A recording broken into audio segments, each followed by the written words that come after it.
इस काल के साहित्य की कुछ प्रमुख प्रवृत्तियां रही जो इस प्रकार से हैं। सबसे पहले आदिकालीन साहित्य की पूर्व परंपरा। जैसा कि मैं पहले भी अपने लेक्चर में आपको बता चुकी हूँ कि इसकी पृष्ठभूमि में बहुत विशाल परंपरा संस्कृत के काव्य शास्त्रीय ग्रंथों की रही है, संस्कृत साहित्य की रही है। उसके बाद जो है अपभ्रंश का साहित्य, विभिन्न प्राकृतों का साहित्य, बहुत पाली साहित्य, तो बहुत बड़ी लंबी परंपरा साहित्य की रही है। उसको कभी भी विस्मृत नहीं किया जा सकता और उसको पूर्व परंपरा में हम लेंगे। इसमें जैन कवियों का साहित्य भी आता है, सिद्धों का साहित्य भी आता है, नाथ संप्रदाय के जो हठयोगी संत थे उनका भी साहित्य इसमें आता है। तो काफ़ी लंबी परंपरा इस युग की रही है। बहुत सारे काव्य शास्त्रीय ग्रंथ इसमें रचे गए और इस प्रकार से इसका प्रभाव जो है पूर्ण तरह इस पर पड़ा। उनके छंद, उनके काव्यात्मक स्वरूप, उनकी कथानक रूढ़ियाँ, उनके जितने भी काव्यात्मक रूप थे, कथानक रूढ़ियाँ थी, विविध परंपराएं थीं, उससे इस काल का साहित्य प्रभावित हुआ है और हिंदी भाषा में वो पूरी तरह से उसका सम्यक उन्मेष हुआ है और सुनियोजित मार्ग जो है इस काल के साहित्य के लिए उसका प्रशस्त किया। और इस काल के नाना प्रकार की परंपराओं से जो है इस काल को प्रशस्ति, इसका मार्ग प्रशस्त हुआ है। अगली जो हमारी है कथ्य प्रतिपादन। तो इस साहित्य में जो सृजन हुआ उसकी व्यापक पृष्ठभूमि बनी हुई। उसमें जो है तरह तरह का साहित्य हुआ। कुछ श्रृंगार परक ग्रंथ लिखे गए, कुछ जैन साहित्य जो लिखा गया उसमें उनकी मनोप्रवृत्तियों का, उसमें उनकी भक्ति का, मनोप्रवृत्तियों का और सात्विक वृत्तियों का जो है चित्रण, विषय चित्रण हुआ है। श्रृंगार परक काव्य जैसे विद्यापति का लिखा गया तो उसमें श्रृंगार की और भक्ति की भावनाएं हैं। दूसरी तरफ सिद्धों का साहित्य लिखा गया, उसमें भी जो है कहीं तो भक्ति है और कहीं तंत्र मंत्र साधना का वर्णन किया गया है। इसी प्रकार से मुकरियाँ और पहेलियाँ लिखी गई अमीर खुसरो के द्वारा, जिसमें कि मनोरंजन साहित्य का प्रतिपादन हुआ है। तो इस काल का जो साहित्य है वो बहुत ही तरह का, विविध प्रकार का, विविधता लिए हुए साहित्य है। और आगे जो है हम चलते हैं क्रमात्मक और प्रवृत्त्यात्मक विकास कि इस काल का जो साहित्य है उसमें चित्रित जो प्रवृत्तियां हैं आगामी साहित्य में उत्तरोत्तर विकसित होती रहीं और उत्तरोत्तर उनका विकास हुआ। इस काल के साहित्य में मानसिक जो श्रृंगार से लेकर मानसिक सौंदर्य तक पहुंचने का प्रबल वेग हमें दिखाई देता है। जैसे प्रेम काव्यों की कथानक रूढ़ियों और परंपराओं का वर्णन मिलता है।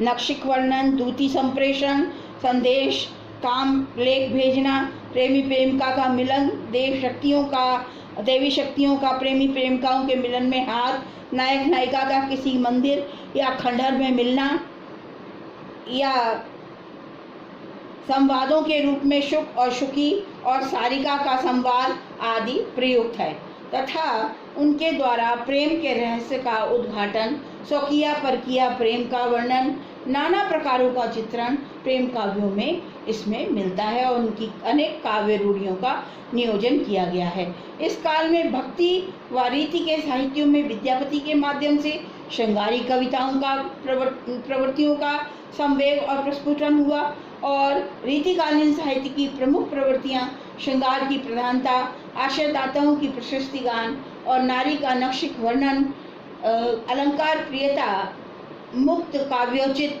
नाना प्रकार के छंदों का उपयोग आदि इस साहित्य की क्रमागत परंपरा का निदर्शन होता है। कबीर और निर्गुण संतों के साहित्य के लिए सम्यक अवधारणा के लिए आदिकाल के सिद्धों और नाथों की जो वैचारिक मान्यताएं हैं उनको हम ले सकते हैं। इसी प्रकार से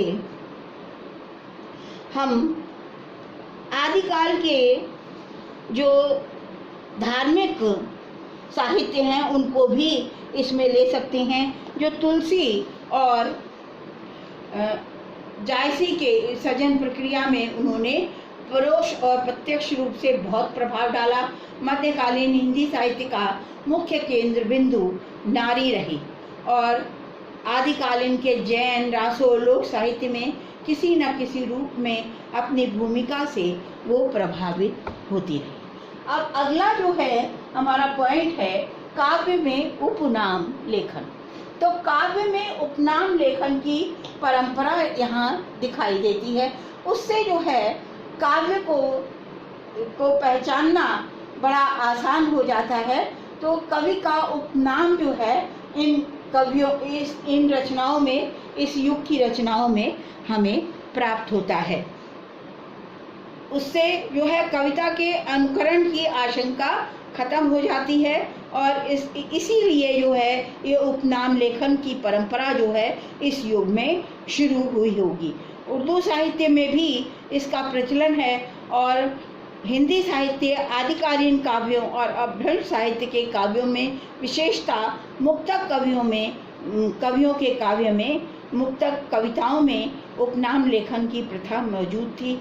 हिंदी की इस प्रथा का पालन भक्ति काल और रीति काल में भी हुआ। अब अगला है प्रकृति चित्रण।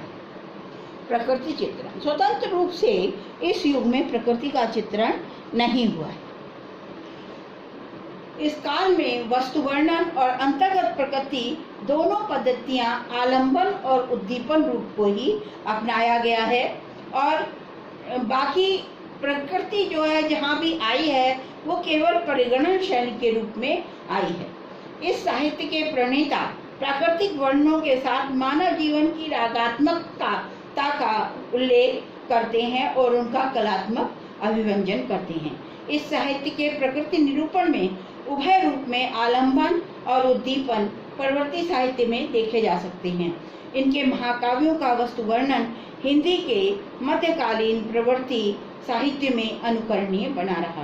प्रकृति वर्णन की परिगणन शैली पद्मावत में, जायसी के पद्मावत में भी देखी जा सकती है। आगे है कलात्मक अभिव्यंजन। तो इनका जो कलात्मक पक्ष था इस युग का, उसकी प्रतिभा विविध रूपों में देखी जा सकती है। चाहे धर्माश्रयी नाथ और सिद्ध हों जिन्होंने दुरूह हठयोग साहित्य का वर्णन किया, चाहे लोकाश्रयी खुसरो पहेली मुकरी में अनुरंजनात्मक साहित्य हो, वे वीर रस की ओजस्वी रचनाएं हों, या किसी ललितांगना के मनोमुग्धकारी लावण्य में वर्णन हो, उसमें सर्वत्र साहित्यकार ने अपनी परिष्कृत अभिव्यक्ति का उल्लेख किया है। अगला पॉइंट हमारा आता है अभिव्यक्ति शैलियाँ डिंगल और पिंगल।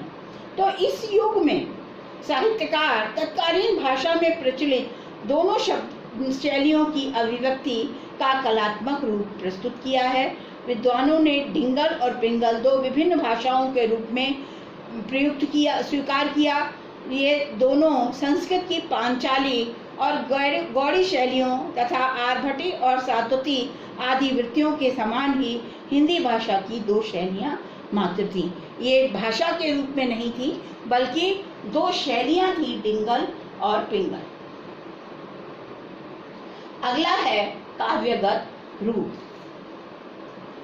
तो इस साहित्य में अनेक काव्यगत रूपों का वर्णन किया गया, जैसे चरित काव्य, मुक्ति काव्य, हठयोगात्मक रचनाएं, फुटकर पद, रासो काव्य तथा अनेक प्रकार के रूपों में इसकी अभिव्यक्ति मिली है। तत्कालीन साहित्य अपने पूर्ववर्ती और समकालीन संस्कृत और अपभ्रंश के साहित्य में प्रयुज्यमान काव्य रूप का एक वृत्त के रूप में प्राप्त हुए, जिनका विकास जो है हिंदी में समुचित दिशा में हुआ और हिंदी गद्य में अतीव विरल रूप में था।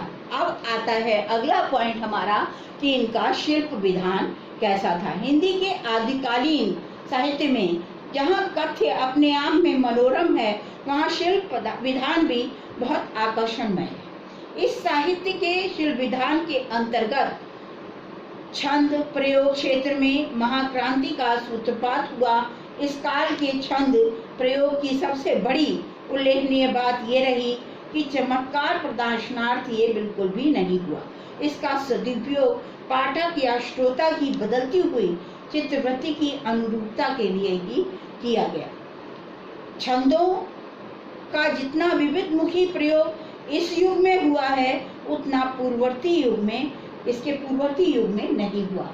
विषय निश्चय ही जायसी और तुलसी आदि प्रबंध काव्यकार इस साहित्य के ऋणी रहेंगे।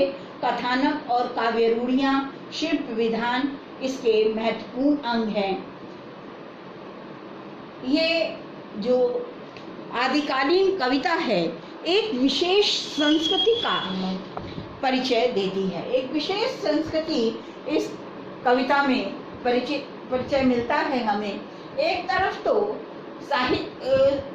तरफ तो विद्यापति का श्रृंगारिक साहित्य रचा जा रहा था, भक्तिकालीन साहित्य रचा जा रहा था, जहाँ नायक नायिका भेद आदि का वर्णन था। दूसरी तरफ रासो साहित्य रचा जा रहा था, जहाँ वीर और श्रृंगार का बड़ा ही अनूठा वर्णन था। इसी तरह से एक तरफ मनोरंजनात्मक साहित्य रचा जा रहा था, जो विविधमुखी साहित्य था।